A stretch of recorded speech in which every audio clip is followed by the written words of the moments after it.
Hello, good people. How are you doing? So today we are going to talk about cesarean ectopic pregnancies. So nowadays, because of the prevalence of cesarean sections, so the number or the incidence of ectopic pregnancies is also on the rise. So the high stakes diagnostic challenge in the first trimester ultrasound scan is missing a cesarean scar ectopic pregnancy in the first trimester. That can have devastating consequences for your patient. So I think nobody wants to miss that in an ideal setup or from the professional perspective or standpoint. So do you know exactly what to do or to look for when you're doing an ultrasound scan to make this critical call? So in this guide, we break down the precise scanning protocols and landmarks you need to master before you can say that you're competent in the screening for cervical ectopic pregnancies. Some of you are already competent. I wouldn't take the credit out of you, but educational purposes, some of you, they are not yet competent, and also refreshing and adding pieces of knowledge is always critical and vital. So the expert tutorial star, scanning for cesarean scar pregnancy requires more than just basic ultrasound skills. It demands a specialized eye for detail. We are diving deep into a practical step-by-step walkthrough of documenting these complex cases with clinical accuracy. Learn the essential measurements and imaging planes that ensure an airtight diagnostic report. When I talk about an airtight diagnostic report, we are saying a win-win situation, a don't miss situation where we have to make sure. So now, the visual red flag alert is that a low-lying gestational age or a life-threatening implantation in a previous cesarean scare. So a low-lying gestational sac, if it is low-lying in a previous surgical scare. So distinguishing between these two can be very difficult during early first trimester scans. I'm showing you the red flag visual indicators and documenting techniques every sonographer and clinician must use to identify a cesarean section ectopic pregnancy before it's too late. So now, what are our learning objectives? What is it that we intend to understand or to master in this lecture? By the end of this presentation, participants should be able to understand the pathology of cesarean scar pregnancy and identify the risk factors. Then you have to recognize the ultrasound diagnostic criteria. Then you must differentiate CSP from cervical pregnancy and miscarriages. So you should perform a systematic ultrasound examination plus produce a comprehensive ultrasound report and identifying possible complications. So understanding current management options can also be very, very critical, because if you see that, you can easily maybe communicate with the relevant authorities or the people in charge. So now, the introduction. A cesarean scare pregnancy is a rare form of ectopic pregnancy where implantation occurs within the fibrous scar of a previous cesarean section. So it is one of the most dangerous ectopic pregnancies because it may lead to massive hemorrhage, uterine rupture, placenta accreta spectrum, maternal death, and emergency hysterectomy. So you can see how devastating it can be, a cesarean scar ectopic pregnancy. So if you have got your uterus there, then the scar is here, then along the line of the scar, that's where you can find the ectopic pregnancy will be seated there, it will be seated there. At times it can be very difficult to see because the scar is done on the lower segment of the uterus there. It can be very difficult for you, and you can always mistake it for an aborting cyst, which is the cyst that happens within your cervix. So now, why early diagnosis matters? Why does early diagnosis matter in the first instance? Diagnosis before 8 weeks significantly reduces complications. If diagnosis is done late, placenta invades deeply, the myometra becomes thinner, the risk of rupture increases, and surgical management becomes very, very difficult. So in the end, hysterectomy will be done. So what is the epidemiology? What is the epidemiology? Approximately 1 in 1,800 to 2,500 pregnancies after cesarean delivery. So around 6% of ectopic pregnancy in women with previous cesarean delivery. So increasing incidence due to rising cesarean section rates and improved early ultrasound. So now the risk factors. What are some of the risk factors for a cesarean ectopic pregnancy? So previous cesarean section, most important, multiple cesarean deliveries, myomectomy, manual placenta removal, dilation and curettage, IVF pregnancy, uterine surgery, thin lower uterine segment. So what is the pathophysiology of this type of an ectopic pregnancy? Instead of implanting inside the normal endometrium, the embryo implants into the microscopic tracts within the Cesarean scar. The trophoblast invades directly into the fibrous scar tissue in the myometrium, a highly vascular tissue. So this explains why severe bleeding and placenta crater and early uterine rupture normally precede. So now the types of CSP. Type 1, which is called the endogenic type. Pregnancy grows towards the endometrial cavity and it has got a better prognosis. So the type 2, which is the most dangerous, which is the exogenic one. Pregnancy grows towards the bladder, the abdominal cavity, and it was a higher risk of rupture. So now the clinical presentation. Many patients are asymptomatic.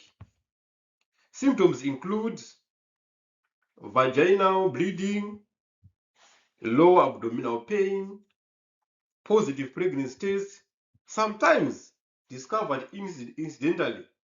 So the ultrasound equipment for diagnosis of a scar ectopic pregnancy is transvaginal.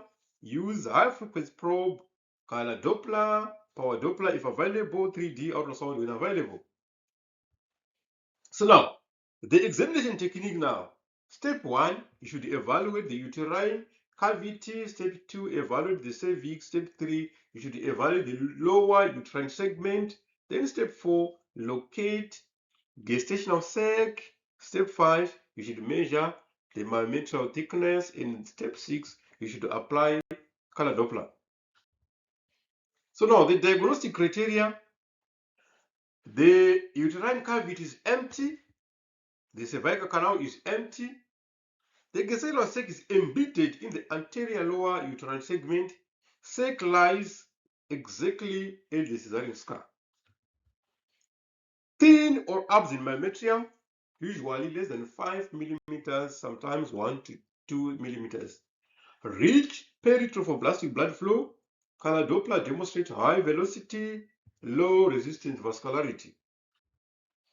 So now, the sliding organ sign, one of the most useful signs. If you remember when we were discussing about endometriosis, we spoke about the sliding sign. So one of the most useful signs, using gentle probable pressure, miscarriage, sac slides, cesarean scar, pregnancy, sac remains fixed. So when there is an ectopic cesarean scar pregnancy, the sac is fixed, it doesn't slide. But when you have got a normal, when you have got a normal or pregnancy or a miscarriage, then the sac should be sliding.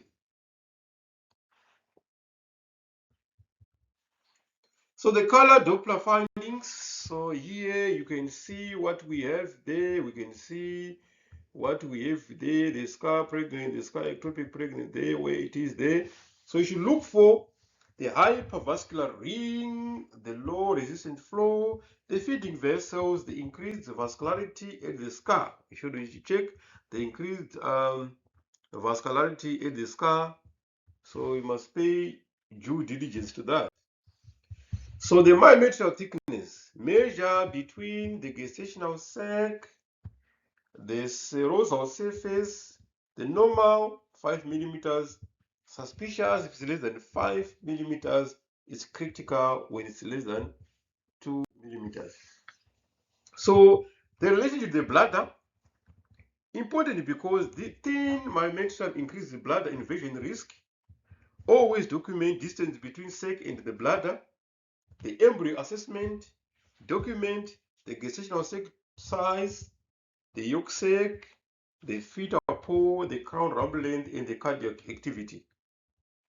So the measurements to include measure mean sac diameter, the crown rumble length, the myometrial thickness, sac distance from the internal os, the scar niche dimensions if visible. So most of the time the niche will not be visible. So the differential diagnosis that you can get, don't just always rush to say that it's a cesarean scar ectopic pregnancy. It might not be. It might also be endometriosis. It could be adenomyosis. It could be cyst. So it could be niche as well without anything. So differential diagnosis condition,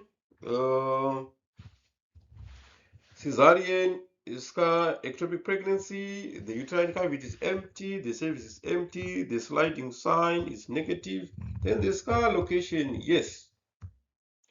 Cervical pregnancy, the uterine cavity is empty, the cervix is occupied, then the sliding sign is negative. So the scar location, no.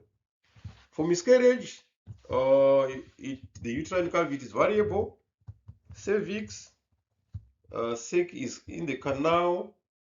For a miscarriage, you can find the sac in the canal before if it is expelled, or it can be expelled. You can see a normal canal. So the sliding sign is positive with the miscarriage. The scar location, there's no scar location. So the low implantation occupied within the uterine cavity, the cervix is empty, the sliding sign is variable, then the scar location, no, it's not within the scar itself. So cervical ectopic pregnancy versus cesarean scar ectopic pregnancy, those are some of the things that can be confusing. So the cesarean scar ectopic pregnancy, sac implanted anteriorly, scar defect visible, thin myometrium with a rich vascularity, whereas a cervical pregnancy, sac inside the cervical canal, intact arterial myometrium with a different blood supply. So now, this is the reporting checklist. When you are doing the report now, every report should include the patient history, the previous cesarean section, previous the gestational age, sac location, the embryo present, is it present or absent, then heartbeat present, absent, color Doppler findings, the myometrial thickness, distance to the bladder, then presence of free fluid, the adnexia, the ovaries, then the final impression. So here's a simple summary report that you can use as a template, or you can devise your own, it's fine, as long as you're capturing everything that is needed. So you supply the clinical history, 7 weeks amenorrhea with the previous lower segment cesarean section. So the findings, you can document empty uterine cavity, empty cervical canal, gestational sac implanted within the anterior lower uterine segment at the site of the previous cesarean section. Live embryo demonstrated with the crown rumble length corresponding to 7 weeks and 2 days. Cardiac activity is present. Residual anterior myometrium measures 2.1 millimeters, marked peri-trophoblastic vascularity, demonstrated on color Doppler. So no free fluid noted in the POD. Both ovaries appear normal. So the impression: live cesarean section scar ectopic pregnancy with marked vascularity and markedly thinned residual myometrium, urgent obstetric or gynecologic consultation is recommended. So potential complications of a cesarean ectopic pregnancy. Complications include uterine rupture, massive hemorrhage, placenta accreta, a spectrum, bladder invasion, hysterectomy, and maternal death. So management overview. Treatment depends on gestational age, fetal cardiac activity, myometrial thickness, hemodynamic instability, future fertility wishes. Options may include medical management, e.g., methotrexate in selected cases, ultrasound guided interventions, hysteroscopic and laparoscopic or open surgical incision are recommended. Uterine artery embolization is an adjunct in selected patients. So management should be individualized and coordinated with an experienced obstetric or gynecological team member. So the common mistakes some of you do or that we do, including myself, is avoid calling it a low intrauterine pregnancy, avoid calling it a low intrauterine pregnancy, ignoring the cesarean scar history, omitting myometrial thickness, and not using color Doppler, failing to assess bladder proximity, missing fetal cardiac activity, and omitting urgent recommendations. So those are some of the pitfalls. So the key pills in this presentation: always suspect a cesarean scar, ectopic pregnancy in the first trimester when there is a history of cesarean delivery and a low anterior gestational sac. So transvaginal ultrasound with color Doppler is the imaging modality of choice. Confirm the combination of empty uterine cavity, empty cervical canal, scar implantation, thin residual myometrium, and prominent peritrophoblastic vascularity. Measure and report residual myometrial thickness and the relationship of the pregnancy to the bladder. Early diagnosis is critical to reduce the risk of uterine rupture, severe hemorrhage, and loss of fertility. So, ladies and gentlemen, this brings us to the end of our today's presentation. I hope that you've benefited, a useful trend. So these are the building blocks, the pillars of medical ultrasound. That's how it is done. You know, we do it step at a time. Thank you so much. Enjoy the rest of your day. Don't forget to subscribe to our channel and also share the educational content with your colleagues. Enjoy the rest of your day. Let's meet again in the next presentation. Bye.